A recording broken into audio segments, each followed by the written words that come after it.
July 1వ తారీఖు బుధవారం రోజున కన్యా రాశి వారు మీరు కోటీశ్వరులు అవటాన్ని ఒక వ్యక్తి ఆపుతూ ఉన్నారు. ఆ వ్యక్తి ఎవరు? ఎందుకు మీరు ధనవంతులుగా కావటాన్ని ఆపుతూ ఉన్నారో ఈ వీడియోలో చాలా స్పష్టంగా తెలుసుకుందాం.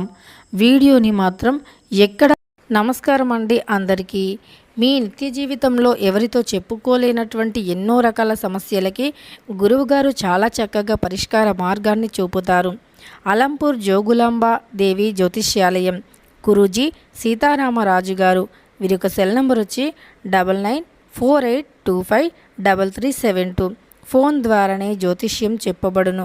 ప్రేమించిన వారు దూరం అవ్వటం, భార్యాభర్తల మధ్య గొడవలు రావటం, అత్తా కోడళ్ల మధ్య మనస్పర్ధాలు, పెళ్లి కుదరకపోవటం, విద్య, ఉద్యోగం, వ్యాపారం, చెడు ప్రయోగ నివారణలు మొదలగు ఎటువంటి సమస్యలకు అయినా పరిష్కారం చూపగలరు. స్త్రీ పురుషుల ఎటువంటి సమస్యలు ఉన్నా నమ్మకంతో గురువుగారిని కాంటాక్ట్ అవ్వండి. ఖచ్చితంగా మీకుండే అనేక రకాల సమస్యలు తొలగిపోతాయి. చేయకుండా చివరి వరకు చూడండి. అప్పుడే మేమేం చెబుతున్నామో మీకు చాలా స్పష్టంగా మరియు పూర్తిగా అర్థమవుతుంది. కన్యా రాశిలో జన్మించినటువంటి వ్యక్తులకి కన్యా రాశి వారు చాలా తెలివిని కలిగినటువంటి వ్యక్తులు. తెలివి అంటే సాధారణంగా కాదు. తమ లైఫ్ని తాము ఎలా రక్షించుకోవాలి, తమ జీవితంలో ఎలా ముందుకు వెళ్ళాలి, తమ జీవితంలో ఎన్ని కష్టాలు వచ్చినా ఎలా ఎదుర్కోవాలి అనేటటువంటిది వీరికి బాగా తెలిసి ఉంటుంది. మంచి అనుభవం అనేది ఉంటుందన్నమాట. అంటే మంచి అనుభవం అంటే కష్టాలు అనేవి ఎదుర్కొన్న వ్యక్తులకి అనుభవం చాలా ఎక్కువగా ఉంటుంది. ఎక్కువగా కష్టాలను ఎదుర్కొన్న వారికి ఎక్కువగా అనుభవం కూడా ఉంటుందన్నమాట. అతిపెద్ద కష్టం వచ్చినప్పుడు ఆ కష్టంలో నుండి ఎలా బయటపడాలి ఏంటి అనేటటువంటిది కూడా వారికే ఎక్కువగా తెలుస్తుంది. అందులో ఈ యొక్క కన్యా రాశి వారు ఒకరు. ఎన్నో కష్టాలను ఈదుకుంటూ ఒక సముద్రాన్ని ఈదినంత వ్యక్తి, అంటే సముద్రాన్ని ఈదినంత గొప్పగా తమ జీవితాన్ని, తమ కుటుంబాన్ని ఈదుకుంటూ వస్తూ ఉన్నారు. అలానే వీరు చాలా తెలివిని కలిగిన వ్యక్తులు కాబట్టే ఎన్ని చిక్కులు, ఎన్ని సమస్యలు ఉన్నా వాటన్నింటి నుండి కూడా బయట పడగలిగేటటువంటి శక్తి సామర్థ్యాన్ని పొందుతూ ఉన్నారు. అదే తమ కుటుంబంలో ఉండే వ్యక్తులకి కూడా నేర్పిస్తారు. ఏ కష్టం వచ్చినా ఎలా ధైర్యంగా నిలబడాలి అనేటటువంటి అంశాలని. అంటే ఈ కన్యా రాశి వారికి అంటే వారి కూతురు కావచ్చు, లేదా వారి పిల్లలు కావచ్చు, వారి కొడుకు కావచ్చు, ఇలా వారి కుటుంబ సభ్యులకి ఏవైనా సమస్యలు వచ్చినా సరే వీరు ఆ సమస్య నుండి వారిని బయటికి తీసుకురావటం కోసం నానా సమస్యలు ఎదుర్కొంటూ ఉంటారు. అలానే అలాంటి సమస్యలు వారి పిల్లలకి రాకుండా ఉండటం కోసం ఎంతో అనుభవం, అంటే అనుభవంతో వారి పిల్లలకి చెబుతూ ఉంటారు మంచి చెడు ఏంటి అనేటటువంటిది.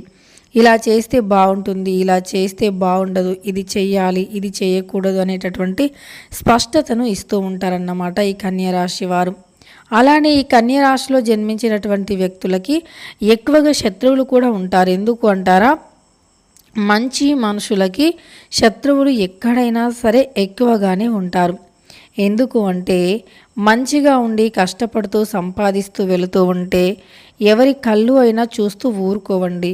అంటే అందరివి కాదు, కొంతమంది అయితే ఖచ్చితంగా. ఎందుకంటే వారికంటే ఎక్కువగా ఎక్కడ సంపాదిస్తారో, వారికంటే ఎక్కువగా ఎక్కడ బాధపడుతూ ఉంటారో, వారికంటే ఎక్కువగా ఎక్కడ సంపాదించి అందరి చేత మంచివారు శబాష్ అని అనిపించుకుంటారు అని వారి బాధ, అలానే వారి భయం కూడా. అది చాలా వరకు కూడా పొరపాటే అని చెప్పుకోవచ్చు. ఏంటంటే ఏదైతే వీరు జీవితంలో ఒక కష్టాన్ని ఎదుర్కొంటూ ఉన్నారో, ఒక సమస్యని ఎదుర్కొంటూ ఉన్నారో అప్పుడు కొంతమంది అంటే వీరంటే గిట్టని వారు, వీరంటే పడని వారు కన్యా రాశిలో జన్మించిన వ్యక్తులకి వ్యతిరేకంగా ఉన్నటువంటి వ్యక్తులు ఎలా ఉంటారంటే ఈ రాశిలో జన్మించిన వ్యక్తులకి గిట్టని వారు ఎవరైతే ఉన్నారో వారు మాత్రం చాలా హ్యాపీగా ఫీల్ అవుతూ ఉంటారు. కన్యా రాశి వారికి ఏదైనా బాధ వస్తే ముందుగా నవ్వుకునేది వారు. అంటే శత్రువులు ఎక్కడో ఉండరు, చుట్టుపక్కలే ఉంటారు. మంచి వాళ్ళ రూపంలోనే, మంచితనం అనే ముసుగులోనే ఉంటారు. అలానే ఎప్పుడు చూసినా వీరిని గమనిస్తూనే ఉంటారు. అలానే వీరి మంచితనాన్ని ఆసరాగా కూడా తీసుకుంటూ ఉంటారన్నమాట. అలా ఈ కన్యా రాశి వారికి శత్రుత్వం అనేది కనబడకుండా, అంటే తేనె పూసిన కత్తి అంటాం కదా, అలాంటి వ్యక్తులే వీరి చుట్టూ తిరుగుతూ ఉంటారు.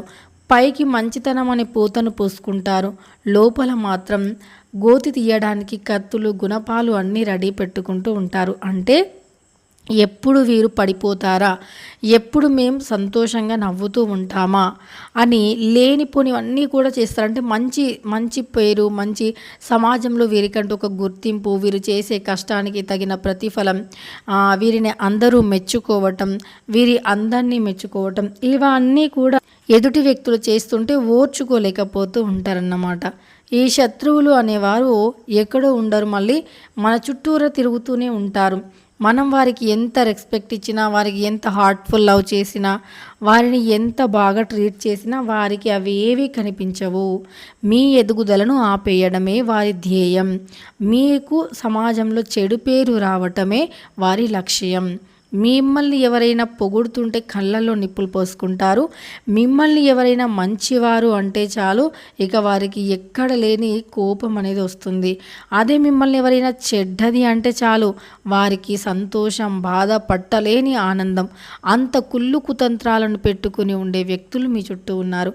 అంతగా కుళ్ళుండే వ్యక్తులు, అంతగా నరదృష్టి పెట్టే వ్యక్తుల మధ్య మనం ఉంటే ఎప్పటికీ బాగుపడలేమండి. ఇది 100కి 100% నిజం. ఎంతమంది నమ్మినా నమ్మకపోయినా ఇది మాత్రం అక్షర సత్యం అండి. ఎందుకంటే నరదృష్టి అనేది నిజానికి చాలా భయంకరమైనటువంటిది. నరదృష్టికి నల్లరాయి కూడా పగులుతుంది అంటారండి. ఇది వాస్తవం. ఎందుకు అంటే ఒక వ్యక్తి పదే పదే ఒకరిపైన ఏడుస్తూ ఉంటారు కదండి, వారు పూర్తిగా కూడా కృంగిపోయేంత వరకు వారు పూర్తిగా కుంగిపోయి డబ్బు ఆర్థికంగా సమస్యలు వచ్చి, అనారోగ్యంగా సమస్యలు వచ్చి, అన్ని దారులు మోసుకుపోయి ఇక జీవితంలో ఏ దారి లేదు అని ఎప్పుడైతే అని వారి గోడు ఉంటుందో, ఆ గోడు అనేది వారికి వినపడేంత వరకు కూడా వారు వీరిపైన ఏడుస్తూనే ఉంటారండి. కాబట్టి అలా ఏడుస్తూ ఉండే వ్యక్తుల మధ్య మనం అస్సలు ఎదగలేము. మనల్ని అణగదొక్కాలి, మన ఎదుగుదలని చూడలేని వారు, ఓర్చుకోలేని వారు ఎవరైతే మనపైన, అంటే ఈ కన్యరాశి వారిపైన ఊకే దృష్టిని పెడుతూ ఉంటారో, ఏడుస్తూ ఉంటారు, వీరినే గమనిస్తూ ఉంటారు, అలాంటి వ్యక్తుల మధ్యలో ఉన్న, అలాంటి వ్యక్తుల చుట్టుపక్కల దరిదాపుల్లో ఉన్నా సరే మీరు ఎప్పటికీ కూడా ఎదగలేరు. మీరు కోటీశ్వర్లయ్యే యోగాన్ని కలిగి ఉన్నా, కోట్లు సంపాదించే తెలివితేటలు మీలో ఉన్నా, ఎంత కష్టమైనా పడేటటువంటి కష్టం చేసే తత్వం మీలో ఉన్నా, ఏది ఉన్నా సరే మీరు ఎంత చేసినా అది బూడిదలో పోసిన పన్నీరులాగే తయారవుతుంది. కాబట్టి కోటీశ్వర్లయ్యే యోగం ఉన్నా సరే గ్రహాలను కూడా తారుమారు చేస్తుంది ఈ నరదృష్టి. అంటే అద్భుతంగా మీకు సంపాదించే యోగం ఉన్నప్పటికీ ఈ నరదృష్టి అనేది ఆ యొక్క సంపాదన అనేది ఆపేయడానికి అడ్డుకుంటుందన్నమాట. అలాంటి నరదృష్టి మీకు చుట్టూరా కూడా ఉంది. ఈ నరదృష్టిని ఎప్పుడైతే తొలగించుకుంటారో అప్పుడు మీ జీవితంలో ప్రశాంతత, అలానే సంతోషం, అలానే మంచితనం, అలానే డబ్బు సంపాదించిన డబ్బు నిలబడడం, కష్టానికి తగినట్లుగా ప్రతిఫలం రావటం, మీరు చేసే పనిలో విజయం రావటం, మీరు వేసే అడుగులో అద్భుతాలు జరగటం, ఇలాంటివన్నీ జరుగుతూ ఉంటాయి.